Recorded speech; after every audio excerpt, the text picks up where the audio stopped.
हा संपूर्ण प्रकार अत्यंत गंभीर आहे। आपल्याला कल्पना असेल की एनआयएने आणि ईडीने काही ऑपरेशन्स मध्यंतरीच्या काळात केले आणि या एनआयएच्या ऑपरेशन्स मध्ये त्यांना एक मोठी लिंक मिळाली की कशा प्रकारे दाऊद भारतामध्ये रिअल इस्टेटच्या माध्यमातून टेरर फंडिंग करतोय आणि कशा प्रकारे हे रिअल इस्टेटचे व्यवहार हे मनी लॉन्ड्रिंगच्या माध्यमातून होत आहे। आणि या संदर्भात जवळजवळ 9 ठिकाणी ईडीने सर्च केला। हे आज सगळं ईडीच्या वकिलांनी कोर्टात सांगितलेलं आहे की 9 ठिकाणी ईडीने सर्च केला आणि त्यातून अनेक लिंक्स या ठिकाणी बाहेर आलेले आहेत। त्यातलंच एक प्रकरण हे मंत्री नवाब मलिक यांच्याशी संबंधित आहे। विशेषतः मंत्री नवाब मलिक यांनी जी काही जमीन घेतली आहे ती बॉम्बस्फोटातील आरोपी सरदार शाहवली खान आणि सरदार पटेल जो हसीना पारकरचा राईट हँड आहे, ड्रायव्हर आहे आणि जो दाऊदच्या या प्रॉपर्टी बिझनेस मध्ये हसीना पारकर फ्रंटमॅन म्हणून वापरत होती, त्यांच्याकडनं ही जमीन त्यांनी घेतली। मुळातच ईडीने जे सांगितलं त्यात आपल्यापैकी लक्षात आलं असेल की जमिनीचे जे मालक आहेत त्या मालकांनी हे सांगितलं की आम्हाला एकही पैसा मिळालेला नाही। आमच्यावर दबाव टाकण्यात आला, आम्हाला सांगण्यात आलं की या ठिकाणी केवळ अतिक्रमण काढण्याकरता तुम्ही पॉवर ऑफ अटर्नी द्या आणि म्हणून आम्ही एक पॉवर ऑफ अटर्नी त्या ठिकाणी दिली आणि ती संपूर्ण बदलवून हा सगळा व्यवहार करण्यात आला। याच्यामध्ये हे पण लक्षात आलेलं आहे की जे काही 25 लाख रुपये दिल्याचं दाखवलं जात आहे तेही त्यांना मिळालेले नाही, एकही पैसा त्यांना मिळाला नाही। आणि या व्यतिरिक्त ज्या ठिकाणी या संदर्भातले सौदे झाले आणि जिथे हसीना पारकर येत होती आणि हा सौदा करत होती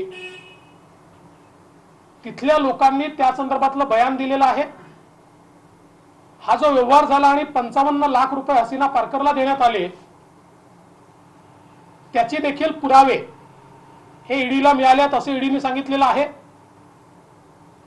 आणि एकूण या सगळ्या व्यवहारामध्ये कशा प्रकारे ही सगळी जमीन अंडरवर्ल्डच्या मदतीनं नवाब मलिकांना मिळाली आणि त्याच वेळी हे सगळे पैसे अंडरवर्ल्डला कसे गेले यातला मनी लॉन्ड्रिंगचा अँगल जो आहे हा सगळा कॅश मध्ये व्यवहार करून ही हजारो कोटी रुपयाची जमीन ही त्या ठिकाणी घेण्यात आली आणि ते पैसे हसीना पारकरला म्हणजेच दाऊदला थेट त्या ठिकाणी मिळाले। आता यातला प्रश्न एवढाच उपस्थित होतो की एखाद्या मंत्र्याने किंवा मंत्रिपदावर राहिलेल्या व्यक्तीने या ठिकाणी मुंबई बॉम्बस्फोटाच्या आरोपीकडनं जमीन विकत घेण्याचं कारण काय आहे, ती त्याची जमीन नसताना विकत घेण्याचं कारण काय आहे, त्याच्यामध्ये हसीना पारकरशी व्यवहार करण्याचं कारण काय आहे। एकीकडे या व्यवहारानंतर म्हणजे हा जो व्यवहार झालेला यानंतर मुंबईमध्ये 3 वेळा हल्ले झालेत आणि बॉम्बस्फोट झाले आहेत। जे लोक मुंबईत बॉम्बस्फोट करतात अशा लोकांना आपल्या व्यवहारातनं जर आपण पैसे देणार असू तर मला असं वाटतं की हे अतिशय निंदनीय अशा प्रकारचं आहे। आणि म्हणूनच ईडीने ही सगळी कारवाई केली आहे। आज ही सगळी सत्य ईडीने मांडली आहे। ईडीने हे देखील सांगितलं की त्यांनी ते जे काही बॉम्बस्फोटाचे आरोपी जेलमध्ये आहेत त्यांचंही बयान घेतलेलं आहे, ज्यांच्या समोर व्यवहार झाला त्यांचंही बयान घेतलेलं आहे आणि जे मूळ मालक आहेत त्यांनी तर स्पष्टपणे सांगितलेलं आहे की आम्हाला एक पैसाही मिळाला नाही, उलट आमच्याकडनं ही कशी जमीन त्यांनी घेऊन टाकली। आणि म्हणून मला असं वाटतं की ही जी सगळी कारवाई ईडीने केली आहे ही नियमानुसार ईडीने केलेली कारवाई आहे यातला टेरर फंडिंगचा अँगल अतिशय स्पष्ट दिसतो आहे आणि अशा प्रकारे मुंबई बॉम्बस्फोटाच्या अपराध्यांशी आणि दाऊद जो या देशाचा सगळ्यात मोठा शत्रू आहे तो किंवा त्याच्या बहिणीशी व्यवहार करणं याचं समर्थन कसं केलं जाऊ शकतं हा माझा या ठिकाणी अतिशय स्पष्ट सवाल आहे आणि ईडीने या संदर्भातले पुरावे हे कोर्टाला दिल्यामुळेच कोर्टाने या संदर्भातली जी काही त्यांची कस्टडी आहे ती ईडीला दिलेली आहे। मला असं वाटतं की या संपूर्ण प्रकरणामध्ये अतिशय ही गंभीर आहे।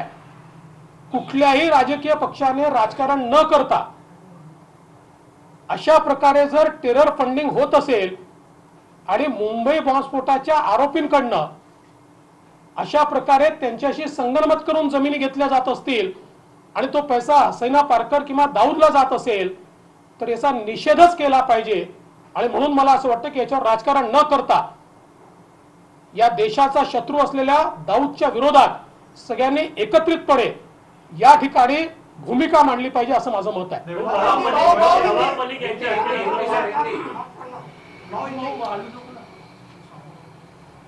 महाराष्ट्र के मंत्री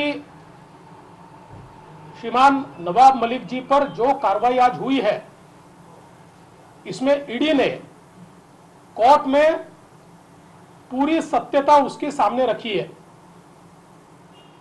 ये करोड़ों रुपए की जमीन, सैकड़ों करोड़ या हजार करोड़ रुपए की जमीन किस प्रकार से अंडरवर्ल्ड के माध्यम से नवाब मलिक इन्होंने खरीदी इसका सारा कच्चा चिट्ठा सामने आया है। विशेष रूप से जिनकी जमीन थी उस महिला ने बयान देकर ईडी को यह बताया कि उनको इसमें एक भी पैसा नहीं दिया गया, उल्टा उनको यह कहा गया था कि अतिक्रमण निकालने के लिए एक पावर ऑफ अटर्नी दीजिए और उसके बाद उनको डराया धमकाया गया और एक अलग पावर ऑफ अटर्नी तैयार करके उनसे जमीन हथियाई गई। इसमें महत्व का मुद्दा यह है कि यह जमीन जो ली गई है, जिन्होंने इस जमीन को हथियाया और वो पावर ऑफ अटर्नी के माध्यम से अपना नाम उस पर क्रिएट किया, वो एक शाह वली खान है जो मुंबई बम विस्फोट के आरोप में जेल में है और उनको उम्र कैद की सजा हुई है। दूसरे सलीम पटेल है जो हसीना पारकर के फ्रंटमैन थे और उनके नाम से दाऊद इब्राहिम जो इस देश का दुश्मन है वो इस प्रकार से मुंबई में जमीनों के व्यवहार करके उसके माध्यम से मनी लॉन्ड्रिंग करके टेरर फंडिंग करता था।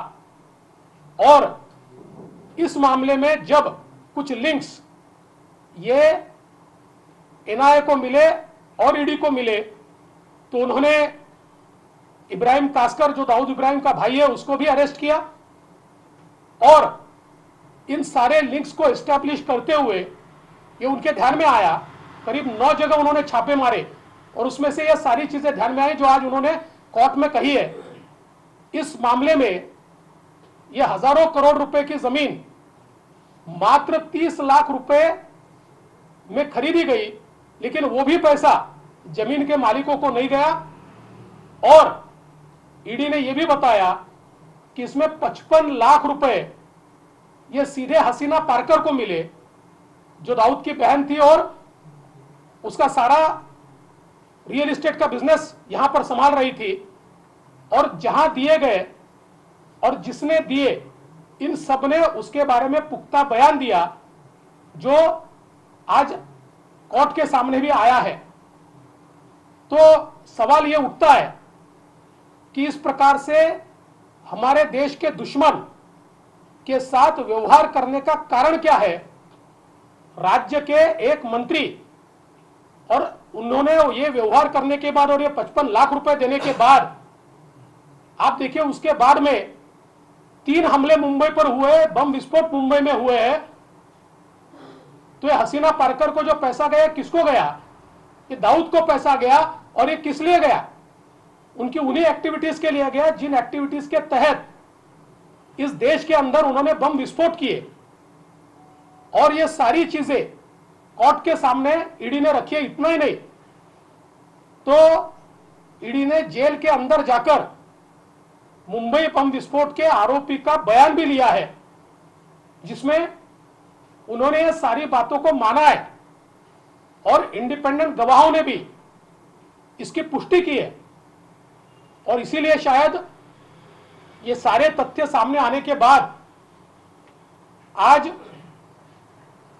ईडी के कोर्ट ने मंत्री श्री नवाब मलिक इनको 3 तारीख तक कस्टडी दी है। ये बहुत संगीन मामला है। देश के दुश्मनों के साथ व्यवहार करने का कारण क्या है? ये कोई राजनीतिक मामला नहीं है।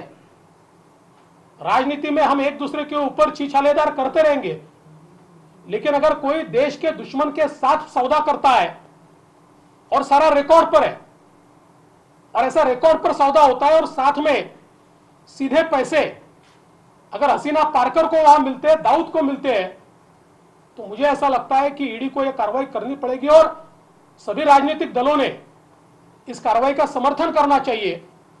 क्योंकि इस प्रकार से अगर अंडरवर्ल्ड के साथ सीधे व्यवहार होते रहेंगे, और जो लगातार ये बात कही गई कि पिछले समय दाऊद ने देश के अंदर जितने बम विस्फोट किए, भले आईएसआई की मदद से किए होंगे, लेकिन उसका टेरर फंडिंग उसने इंडिया में ही जमा किया और इस प्रकार के डील से ही जमा किया। इस प्रकार से अंडरवर्ल्ड के ऊपर और बड़े पैमाने पर उस जमाने में जो व्यवहार जमीनों के किए गए अंडर वैल्यूएशन करके, और उसमें जो ब्लैक मनी दिया गया, वो ब्लैक मनी एक टेरर फंडिंग में इस्तेमाल किया गया। और इसलिए मुझे लगता है कि आज की जो कार्रवाई है उसको कोई तरीके से राजनीतिक कार्रवाई नहीं कहा जा सकता। देश के दुश्मनों को अगर कोई मदद करता है तो कार्रवाई करनी ही पड़ेगी, और वो कार्रवाई की गई है। तुम्ही आता खुलासा केला होता पत्रकार परिषद घेऊन, सगळ्यात आधी तुम्ही खुलासा केला होता, तुम्ही काय पुरावे ईडीकडे दिले होते का तेव्हा? माझ्याकडे जे कागदपत्र होते ते सगळे मी ईडीलाही पाठवले होते, एनआयएला पाठवले होते, सीबीआयला पाठवले होते। मी त्यावेळेसच घोषित केलं होतं की याची कॉम्पिटंट अथॉरिटी कोण आहे मला माहिती नाही, आणि मी जे काही कॉम्पिटंट अथॉरिटीज आहेत त्यांच्याकडे जे माझ्याकडे होतं ते पाठवून दिलं होतं। यांच्या अटकेनंतर महाविकास आघाडी नेत्यांच्या ज्या प्रतिक्रिया, जे वक्तव्य आहेत, त्याचा सूर असा आहे की हे अटक म्हणजे एक षडयंत्र आहे आणि याचा रूप जो आहे तो भाजपवर आहे। मला असं वाटतं आहे की अतिशय चुकीचा पायंडा या ठिकाणी पडला जातो आहे, कारण कुठल्याही राजकीय गुन्ह्यामध्ये त्यांना अटक झालेली नाही। या ठिकाणी टेरर फंडिंगशी संबंधित असलेल्या गुन्ह्यामध्ये त्यांना अटक झालेली आहे। एनआयएने एफआयआर केलेला आहे, ईडीने मनी लॉन्ड्रिंग मध्ये अटक केलेली आहे। अशा परिस्थितीमध्ये एक मंत्री हे जर राजीनामा देणार नसतील आणि सरकार म्हणणार असेल की आमचे मंत्री राजीनामा देणार नाही, तर एक कॉन्स्टिट्यूशनल परिस्थिती या ठिकाणी संवैधानिक परिस्थिती तयार होते आहे। पण मी त्याच्यावर बोलणार नाही। मी एवढंच सांगेन की देशामध्ये याचा अतिशय चुकीचा संदेश जाईल की दाऊद सोबत व्यवहार करणाऱ्यांना वाचवण्याकरता अख्खं सरकार उभं राहिलं। आपने कहा ये क्या दस्तावेज आपने ईडी को प्रोवाइड किया था? कुछ समय पहले आपने एक प्रेस कॉन्फ्रेंस लेके कहा था कि बहुत बड़ा एक विस्फोट होने वाला है, क्या यही है? देखिए, मैंने सर इसी से जुड़ा हुआ दूसरा सवाल है कि अभी सरकार के नुमाइंदे कह रहे हैं कि नवाब मलिक को इस्तीफे देने की जरूरत नहीं है। इन दोनों प्रश्नों को हिंदी में बताएं। देखिए, मेरे पास जो कागजात थे वो कागजात ईडी, एनआईए, सीबीआई सारी कॉम्पिटेंट अथॉरिटी को भेजे थे। उसके बाद तफ्तीश उनकी हुई, और जैसा कि आज ईडी के वकीलों ने कोर्ट में बताया कि दाऊद से संबंधित केस के मामले में 9 जगह पर उन्होंने छापे मारे, और उसके बाद ये सारी कड़ियां ये जुड़ी है। तो मुझे लगता है कि ये कोई अचानक तैयार हुआ केस नहीं है। ये सारी कड़ियां जोड़ने के बाद जब ये ध्यान में आया कि इस प्रकार से टेरर फंडिंग हुआ है, तो उसके ऊपर ये कार्रवाई की गई है। और जहां तक मंत्री इस्तीफा नहीं देंगे ये सरकार ने ली हुई भूमिका है, मुझे इस बात का बहुत दुख है।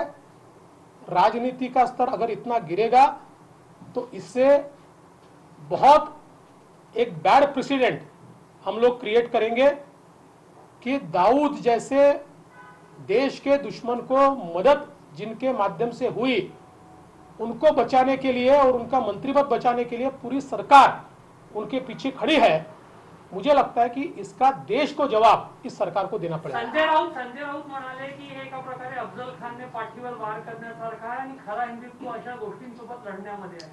असं आहे की संजय राऊत अलीकडच्या काळात जी भाषा वापरतात, ते जे काही बोलतात, त्यांना उत्तर देणं माझ्या स्तरात बसत नाही.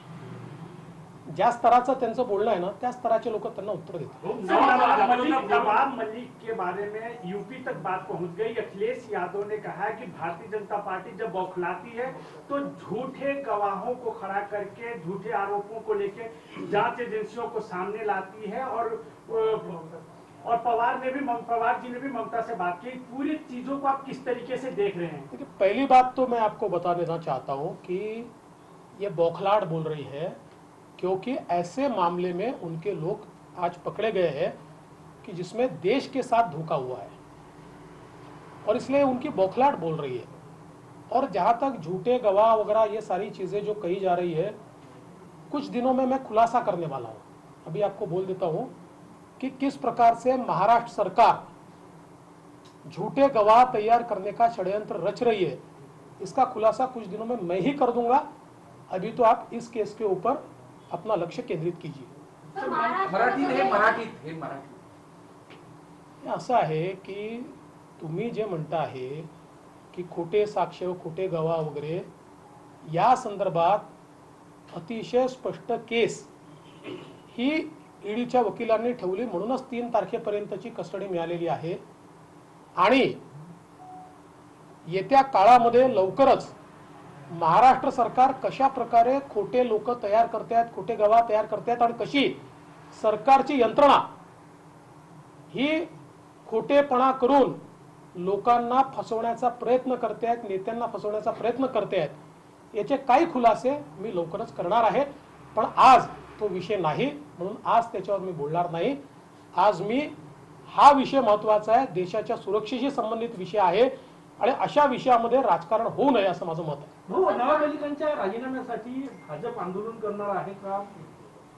असं आहे की भारतीय जनता पक्षाचं तर मत हे आहे की आम्हाला राजीनामा मागायची वेळच यायला नको.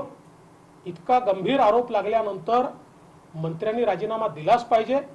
पण हे नक्कीच आहे की या सरकारचा चेहरा भारतीय जनता पार्टी पूर्णपणे बेनकाब करेल.